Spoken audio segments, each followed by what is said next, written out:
नमस्कार। मैं आपको पिछले वीडियो में बता रहा था आवेशित चालक की सतह पर बल एवं विद्युत दाब। ये हमारा हेडिंग था। आवेशित चालक, जैसे ये कोई चालक है, आवेशित है। चालक आपने चाहे गोली रूप में ले लिया, धातु की प्लेट के रूप में ले लिया, ये गोली आवेशित चालक है। तो आवेशित चालक की जो सरफेस है, पृष्ठ है, इस पर बल लगता है, क्योंकि ये मान लीजिए आपने पृष्ठ का इतना अल्पांश भाग ले लिया, तो इस शेष भाग के कारण प्लस के कारण क्या लगाएगा बल, तो ये बल किधर लगेगा, बाहर की ओर। तो आवेशित चालक की सतह पर इस प्लस के कारण इधर अल्पांश लिया, इस प्लस के कारण इस प्लस पर क्या लगेगा बल, तो इस पूरे सरफेस पर बाहर की ओर बल लगता है, विद्युत बल। किस पर, आवेशित चालक की सतह पर या पृष्ठ पर बाहर की ओर बल लगता है, क्योंकि शेष प्लस के कारण इस अल्पांश प्लस पर प्रतिकर्षण बल, इसके कारण इस अल्पांश पर प्रतिकर्षण बल, इसके कारण इस अल्पांश पर प्रतिकर्षण बल। तो आप देख रहे हैं आवेशित है, चालक है, उसकी सतह पर एक बाहर की ओर विद्युत बल लगता है, ये आप देख रहे हैं। अब मैं इसको फॉर्मूले के द्वारा आपको बता रहा हूं। तो देखिए, हम एक आवेशित चालक लेते हैं, जैसे ये देखो,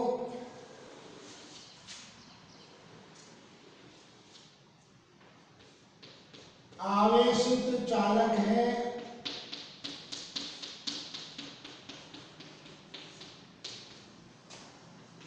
और इसका ये अल्पांश है,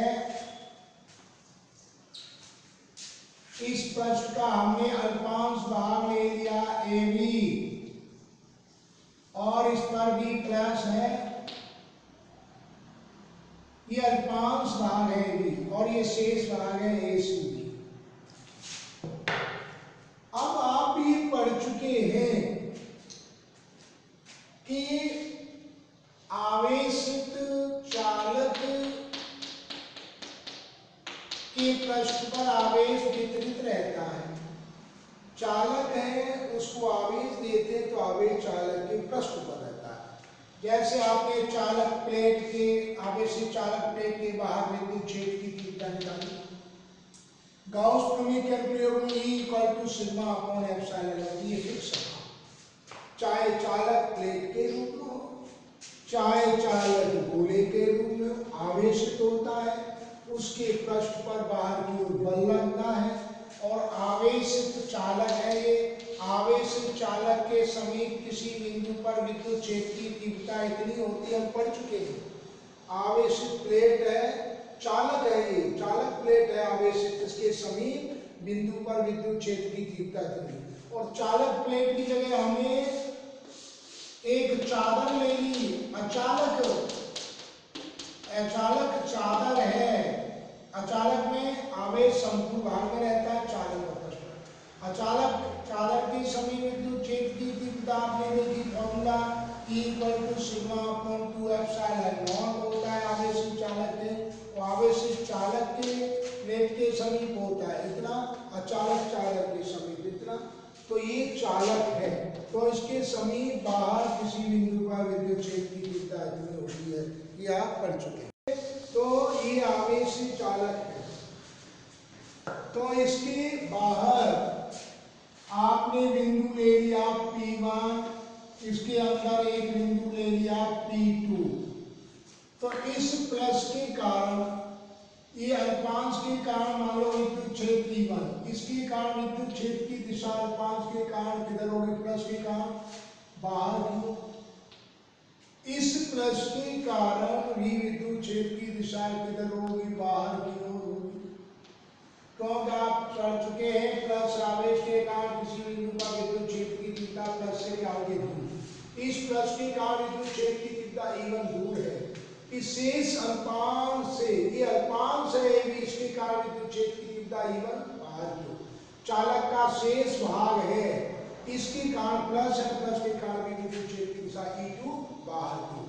अंदर लेंगे इस अल्पांश E1 के कारण प्लस E1 इधर होगी, तो अब विद्युत क्षेत्र की दिशा प्लस E2 और चालक का शेष भाग है, इसके कारण विद्युत क्षेत्र की दिशा E2 की तरफ होगी। तो आपने देखा अल्पांश E1 के कारण विद्युत क्षेत्र E1 बाहर की ओर, चालक के शेष भाग के कारण E2 बाहर की ओर। इस बिंदु पर इसका अल्पांश के कारण E1 अंदर की ओर, इस प्लस के कारण तो प्लस से हमेशा विद्युत क्षेत्र की दिशा दूर होती है। तो आपको मालूम है हमने दो बिंदु लिए, तो ये है आवेशित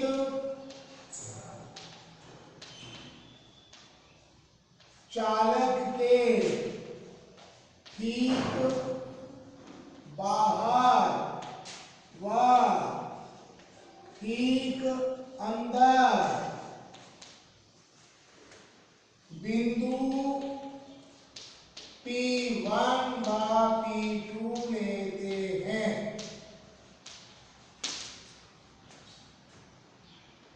हम जानते हैं कि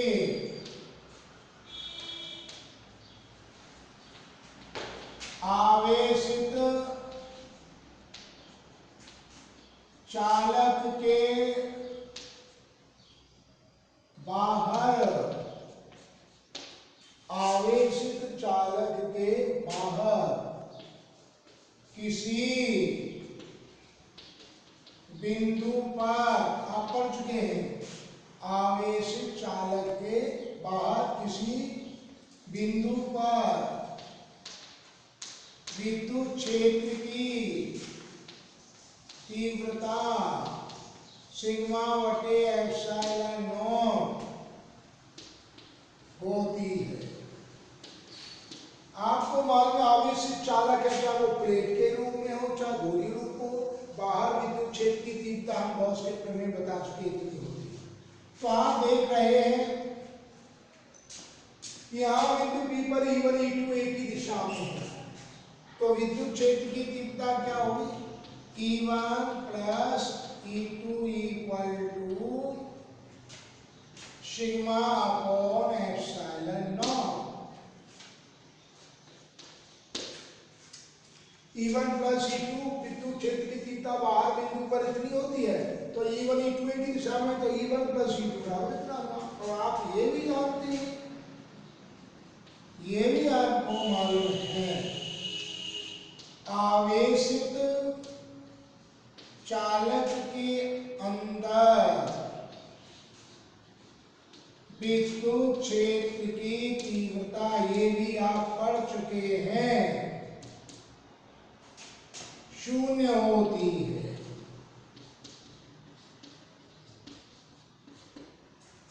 हम कहें आवेशित चालक है, इसके अंदर विद्युत क्षेत्र की तीव्रता कितनी होती है, 0 होती है। बाहर कितनी होती है, इतनी होती है। तो आपने ये बात देखी, तो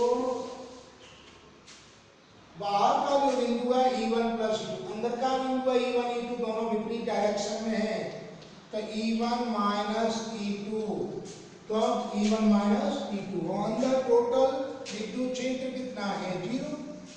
बाहर विद्युत क्षेत्र होता है इतना चालक के, तो E1 plus E2 equal to इतना, अंदर विद्युत क्षेत्र E1 माइनस E2 इंटू 0, तो P2 बिंदु पर 0 और P1 बिंदु पर ये देख रहे हैं, तो इसका मतलब है E1 इक्वल टू क्या हो गया, E2 हो गया, E1 बराबर E2। तो हम E1 का मान इस स्थान पर क्या रख सकते हैं, इस स्थान पर E1 के स्थान पर E2 रख सकते हैं। तो ये E1 के स्थान पर क्या रख देंगे, E2, तो आप इसको लिख सकते हैं E2 plus E2 equal to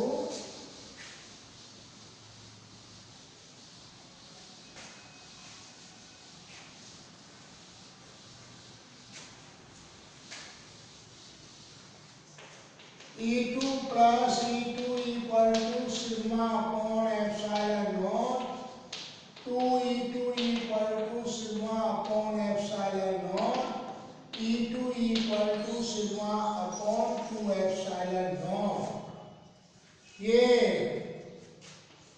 बराबर इतना प्राप्त हुआ। आपको मालूम है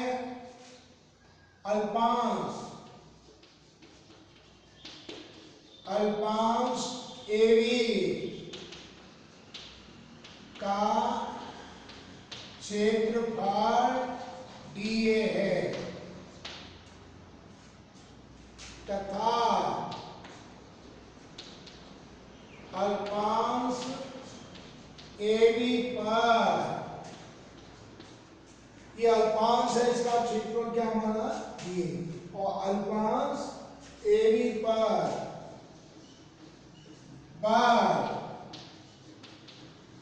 DF है। अब देखो इस अल्पांश पर ये प्लस है, इस प्लस चार्ज के कारण, शेष चालक के भाग के कारण इस अल्पांश प्लस पर क्या लगेगा, बल लगेगा। DF किधर लगेगा, बाहर। तो इस पर जो बल, इस प्लस के कारण इस प्लस पर अल्पांश पर बल लगेगा। अल्पांश AB पर बल किधर लगेगा, बाहर। और विद्युत क्षेत्र, इसका विद्युत क्षेत्र क्या E2, तो कौन से विद्युत क्षेत्र के कारण लग रहा है E2, इसका विद्युत क्षेत्र क्या माना E1, तो विद्युत क्षेत्र E2 के कारण इस पर बल लगेगा। तो चालक के शेष भाग,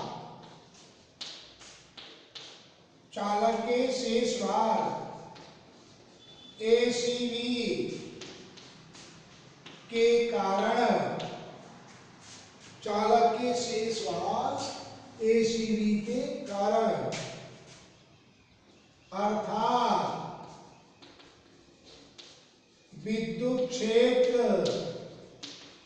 E2 के कारण, इसका विद्युत क्षेत्र हमने क्या माना है E2, और ये विद्युत क्षेत्र अल्पांश का क्या है E1, E2 के कारण, चालक के शेष भाग ACB के कारण अथवा विद्युत क्षेत्र E2 के कारण अल्पांश AB पर बल, ये अल्पांश है, इस अल्पांश पर आवेश क्या है, अल्पांश है DQ, और अल्पांश का क्षेत्रफल क्या है AB, अल्पांश पर विद्युत बल कितना DF, अल्पांश AB पर बल DF, अल्पांश AB पर बल DF, तथा अल्पांश AB पर आवेश DQ है। हम इसके कारण बल निकाल रहे हैं, इसका बल किस पर लग रहा है, अल्पांश पर लग रहा है।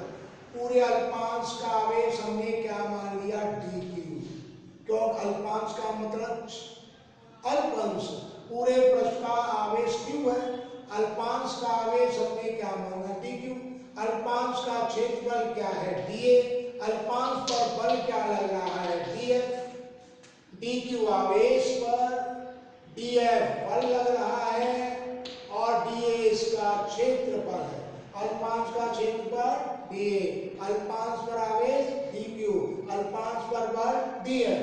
तो ये DF बल लग रहा है किसके, इस प्लस के कारण इस पर बल लग रहा है। तो विद्युत क्षेत्र क्या है E2 के कारण इस पर बल लग रहा है, किस पर, अल्पांश पर। तो अल्पांश AB पर, तो अल्पांश पर बल क्या देख रहे हैं, आपने पढ़ा है F इक्वल टू QE, तो DF equal to E2 DQ। अभी आपने देखा, आपने पढ़ा सूत्र F बराबर QE होता है, बल किस पर लग रहा है, अल्पांश पर, आवेश अल्पांश का DQ, किसके कारण, E2 के कारण लग रहा है।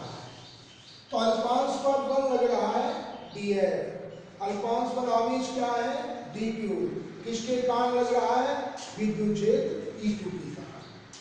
तो DF इक्वल टू, अल्पांश पर बल लग रहा है, E2 का मान आपने निकाला sigma upon 2 epsilon not DQ। आपको ये मालूम है आवेश कहाँ पर है, ये सरफेस पर है, पृष्ठ पर है, इसलिए इसलिए सिग्मा पृष्ठीय आवेश घनत्व D q upon d A. Sigma यहाँ पर क्या है? पृष्ठीय आवेश घनत्व। पृष्ठीय आवेश घनत्व सिग्मा बराबर क्या है? आवेश पृष्ठ पर है और इसका एरिया डी है। Sigma equal to d q upon d A. तो हम इसके स्थान पर क्या रख सकते हैं? D Q. डी क्यू के स्थान पर क्या रख सकते हैं? क्रॉस मल्टीप्लाई करेंगे, इसीलिए डी क्यू बराबर रख सकते हैं sigma d A. Sigma equal to d q upon d A, d q equal to sigma d A. तो हम इस डी क्यू के स्थान पर क्या रख देंगे? इस डी क्यू के स्थान पर सिग्मा डी ए। तो अब हम डी क्यू का मान यहाँ पुट कर देते हैं। तो देखिए ये हमारी सरफेस पर अल्पांश पर क्या निकल रहा है? फोर्स किस पर निकाल रहे हैं? किस पर निकाल रहे हैं? आवेशित चालक के पृष्ठ पर। तो पहले हम बल किस पर निकाल रहे हैं? अल्पांश पर, dF इक्वल टू, तो ये सिग्मा अपॉन 2 एप्सिलॉन नॉट और डी क्यू के स्थान पर सिग्मा डी ए। यह आ जाएगा d q equal to sigma d A. D q equal to sigma d A. Sigma upon 2 epsilon naught और डी क्यू का मान है sigma d A. D F equal to sigma square upon 2 epsilon naught d A. ये अल्पांश पर क्या निकला? बल। अल्पांश क्या था? एबी, डी सिग्मा स्क्वायर बटे 2 एप्सिलॉन नॉट। ये अल्पांश एबी पर इतना दिया था। अब आप इसको दूसरे पदों में लिख सकते हैं।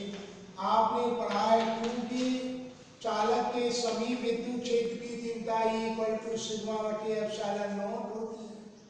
अथवा हम इसको ऐसे भी लिख सकते हैं, अथवा या आप इसको बराबर रख सकते हैं, इक्वल टू ऐसे भी रख सकते हैं। क्योंकि आप जानते हैं इक्वल टू सिग्मा बटे एप्सिलॉन नॉट और सिग्मा बराबर क्या होता है? एप्सिलॉन नॉट की। इस मान को भी यहाँ पुट कर सकते हैं। सिग्मा स्क्वायर के स्थान पर क्या रख देंगे? Equal to epsilon naught E square d A upon 2 epsilon naught. अर्थात आप इस लाइन को आगे ऐसे लिख सकते हैं, dF equal to sigma square 2 epsilon naught dA equal to epsilon naught square E square dA upon 2 epsilon naught, जिससे एक कैंसिल हो गया। dF equal to sigma square 2 epsilon naught dA, ये इक्वल होता है 1 upon 2 epsilon naught E square dA। ये क्या है? अल्पांश पर लगने वाला बल। अल्पांश पर लगने वाला बल इतना है। ये फॉर्मूला अल्पांश पर बल और ये विद्युत क्षेत्र की तीव्रता के पदों में ये बराबर ये है और ये इसके भी बराबर है। और कुल पूरे पृष्ठ पर संपूर्ण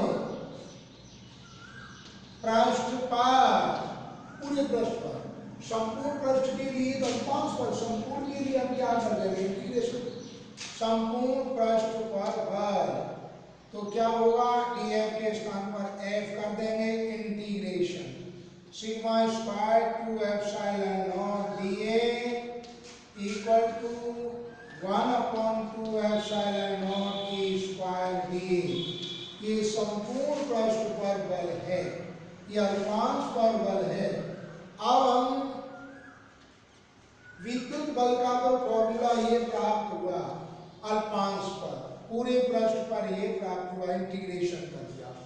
अब बल को भी पता चल गया, पृष्ठ पर बाहर की ओर बल लगता है विद्युत बल, और बल लगता है तो पृष्ठ पर बाहर की ओर दाब भी लगता है, तो दाब बराबर होता है बल अपॉन एरिया, दाब इक्वल टू बल अपॉन क्षेत्रफल। तो हम एकांक क्षेत्र पर बल लगने वाला बल क्या कहलाता था, तो बल तो हमने प्राप्त कर लिया, हम दाब प्राप्त कर रहे हैं, बल हमें पता था हम निकाल सकते हैं, दाब बराबर बल बटे क्षेत्रफल, दाब बराबर बल कितना है dF, इस पर बल कितना होगा dF, क्षेत्रफल कितना है इसका dA, तो दाब equal to dF upon dA। तो आप अब आपको बल पता चल गया तो हम विद्युत दाब भी निकाल सकते हैं। इसीलिए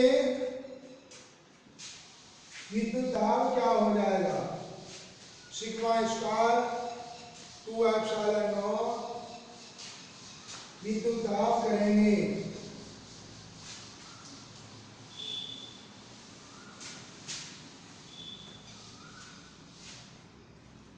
एकांक क्षेत्रफल पर बल, क्या बोलते हैं एकांक क्षेत्रफल पर बल, या आप इसको बोलेंगे दाब। कौन सा दाब है ये, विद्युत दाब T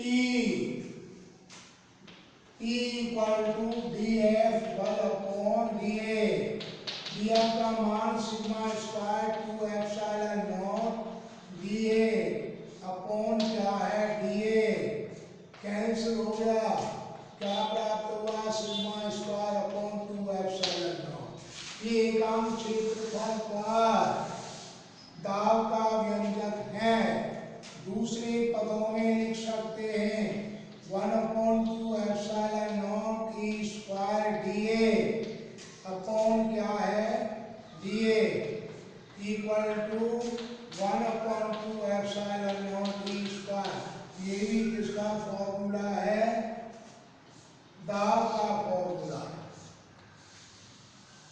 तो आपने प्राप्त किया आवेशी चालक के पृष्ठ पर, आवेशी चालक के पृष्ठ पर बाहर की ओर दाब लगता है, आवेशी चालक के पृष्ठ पर बाहर की ओर बल लगता है, बाहर की ओर दाब भी लगता है। दाब कितना लगता है आवेशी चालक के बाहर, आवेशी चालक के पृष्ठ पर बाहर की ओर इतना दाब लगता है, ये दाब इसके पदों में भी लिख सकते हैं इतना लगता है। तो ये आवेशी चालक के पृष्ठ पर बाहर की ओर लगने वाला दाब का सूत्र और आवेशी चालक के पृष्ठ पर लगने वाले बल का सूत्र मैंने आपको बताया। तो ये दाब किधर लगता है पृष्ठ पर, बाहर की ओर, बल किधर लगता है बाहर की ओर। अब मैं आपको ये आपको आवेशी चालक की सतह पर लगने वाले बल और विद्युत दाब के सूत्र आपको बताए। चालक आवेशित है तो आवेशी चालक की सतह पर पृष्ठ पर बाहर की ओर बल लगता है, बाहर की ओर दाब लगता है, उसके फॉर्मूले मैंने आपको बता दिए हैं।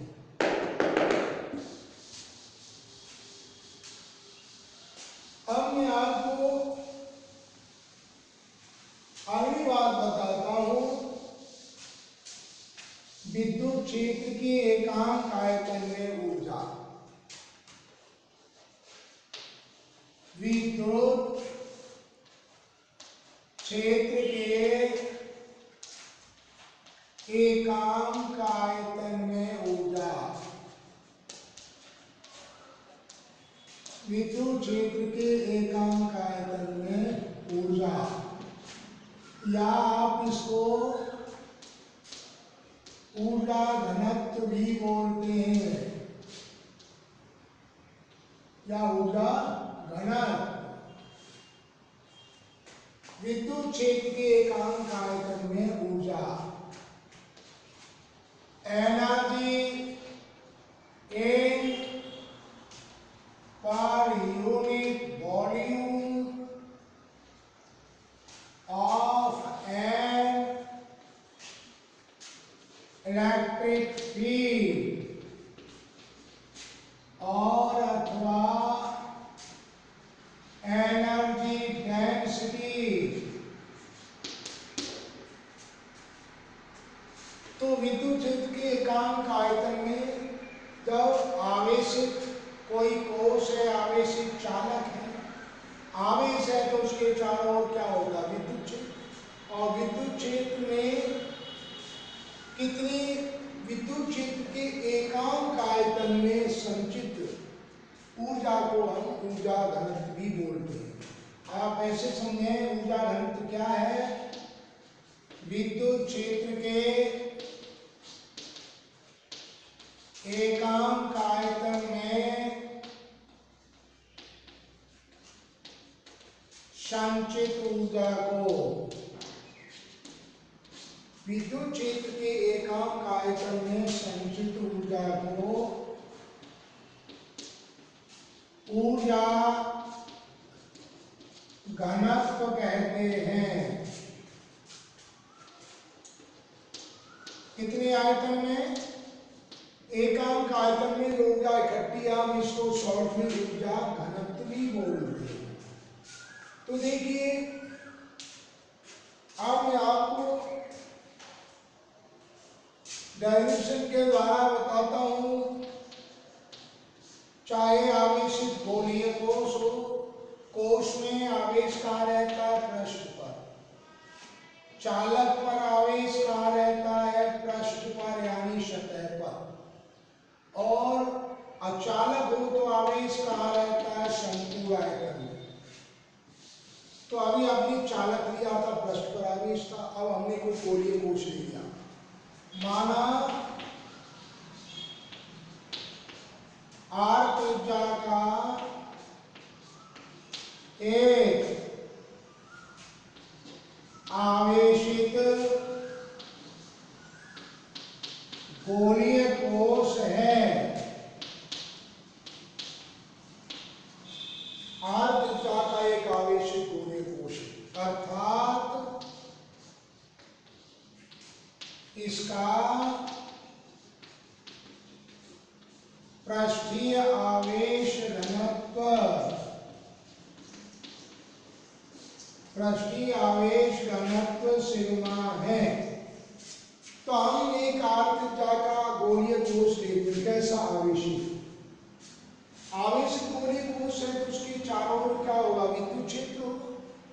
तो हम उसकी विद्युत क्षेत्र में क्या संचित हो जाती है? ऊर्जा। तो हम देखेंगे उसके एकांक आयतन में कितनी ऊर्जा इकट्ठी है।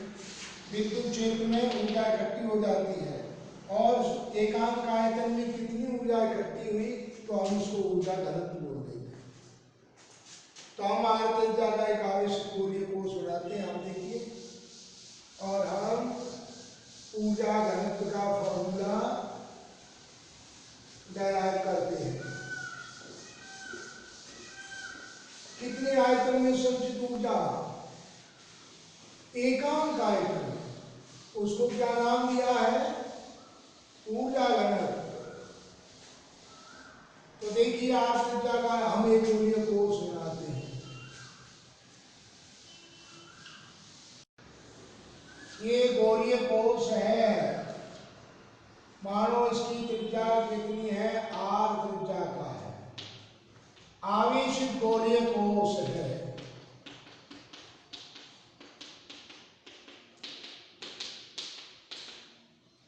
और कितनी त्रिज्या का है? आर त्रिज्या का है।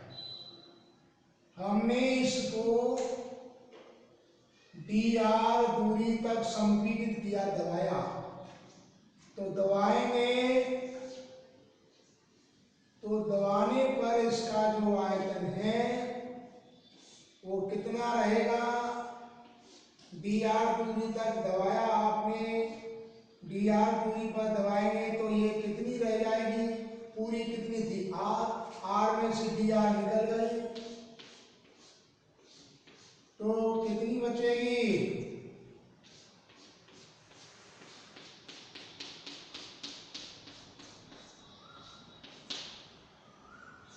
तो ये अंदर रह जाएगी r माइनस डी आर। अंदर विद्युत क्षेत्र कितना होता है? आप फर्श के चाहे आवेशित गोलीय कोष हो या आवेशित चालक हो, उसके अंदर विद्युत क्षेत्र शून्य होता है। कितनी त्रिज्या का? ये आर त्रिज्या का था और डी आर दूरी तक हमने इसको संपीड़ित किया, तो ये अंदर का कितना रह गया? R minus d r. तो आपने देखा वी नो दैट, हम जानते हैं कि आवेशित चालक के पृष्ठ पर, आप जानते हैं चालक है या कोष है, कोष के या गोलीय कोष के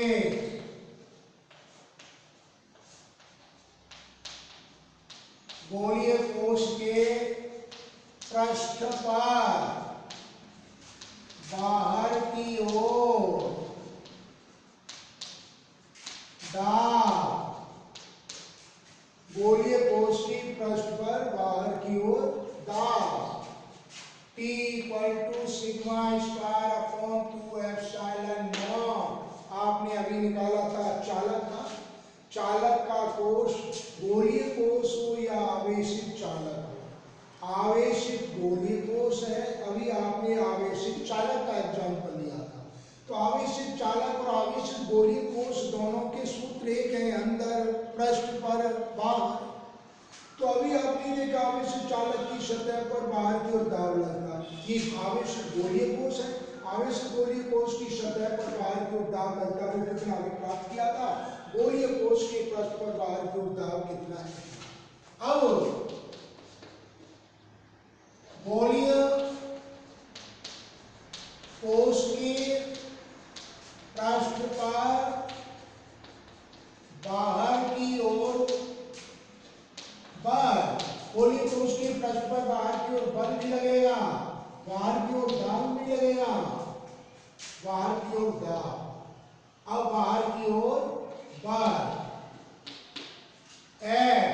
दाब आप जानते हैं, दाब बराबर P = 1 upon area, force upon area, pressure = force upon area. दाब P = F अपॉन A। दाब आपको मालूम है बाहर की सतह पर कितना दाब है। अब हम बाहर की ओर बल निकाल रहे हैं, बल और दाब का ये सूत्र है, तो बल निकालेंगे तो बल क्या होगा? F = PA, दाब गुणा क्षेत्रफल। तो बाहर की ओर बल F = P, P की वैल्यू आपको मालूम है sigma square upon 2 epsilon not. A का मतलब क्षेत्रफल, इसका क्षेत्रफल गोलीय कोष कितनी त्रिज्या का है? R त्रिज्या का है, क्योंकि A बराबर क्षेत्रफल कितना है? 4 पाई r स्क्वायर, तो ये हुआ 4 पाई r स्क्वायर। अब इस पर ऊर्जा का मतलब क्या है? काल। काल का मतलब क्या होगा? जब आप इस गोलीय कोष को क्या दबाते, संपीड़ित, कितनी दूरी तक दबाया? dr दूरी तक संपीड़ित किया। तो संपीड़ित करेंगे, किसी वस्तु को हम दबाएंगे या उसमें विस्थापन होगा तो क्या होगा? काल। dr दूरी तक उसको दबाया, तो दबाने में क्या किया? काल। तो गोलीय कोष को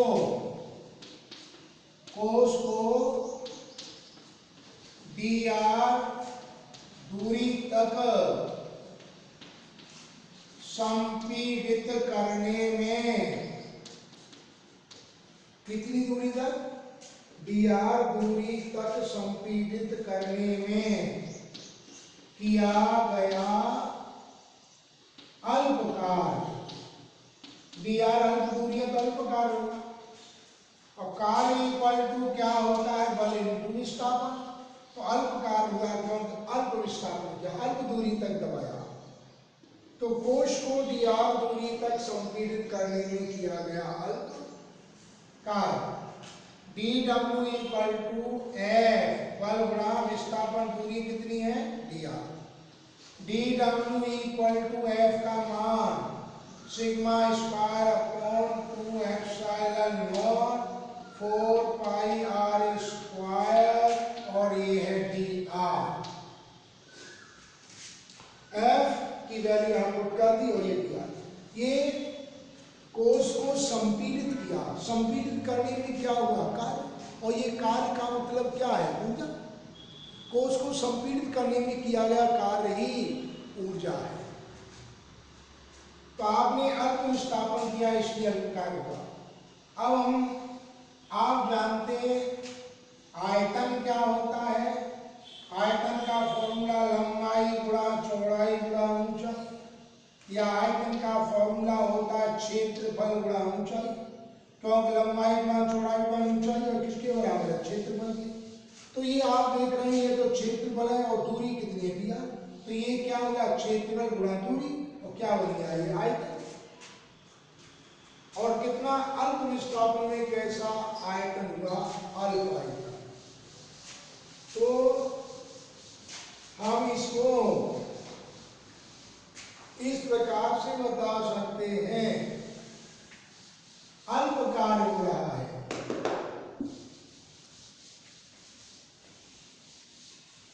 ध्यान से देखना,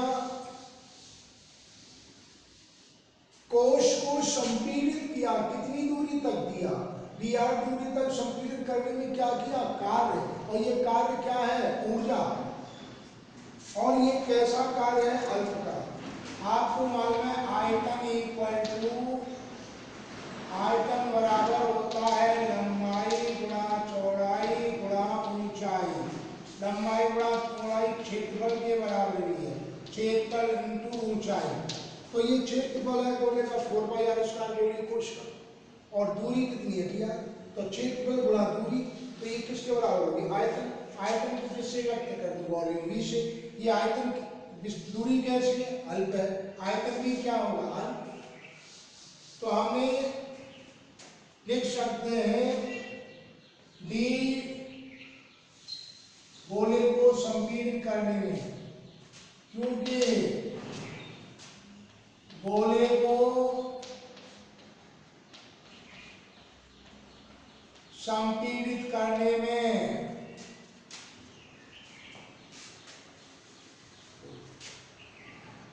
या गोलीय कोश को संपीड़ित करने में आयतन में कमी, संपीड़ित करेंगे तो कोश के आयतन में क्या होगी, कमी, और वो आयतन में कमी क्या है, dV इक्वल टू कितनी है, 4πr² dr। इसीलिए इसके स्थान पर dV रख दिया, dW equal to sigma square upon 2 epsilon naught. इसके स्थान पर क्या पुट कर दिया, dV। ये अल्प आयतन का कार्य है। आप इसको दूसरे रूप में भी लिख सकते हैं, बराबर ऐसे भी लिख सकते हैं, इक्वल टू, क्योंकि आपको बताया था कि इक्वल टू क्या होता है, सिग्मा अपॉन एप्सिलॉन नॉट होता है।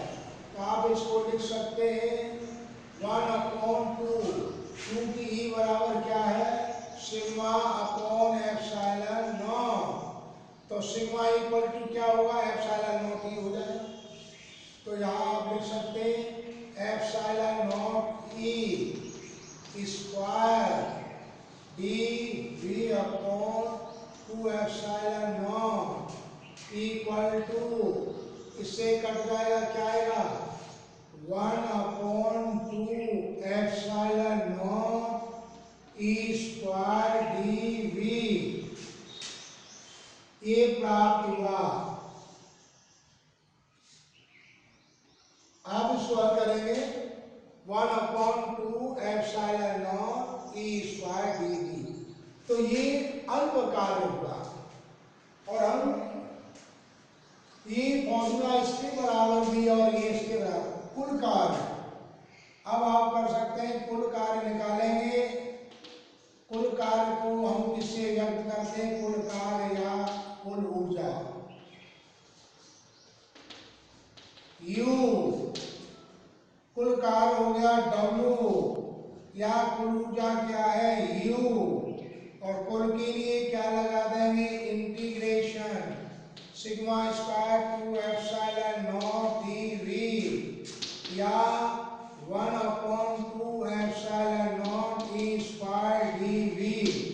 ये कुल कार्य है या कुल ऊर्जा है।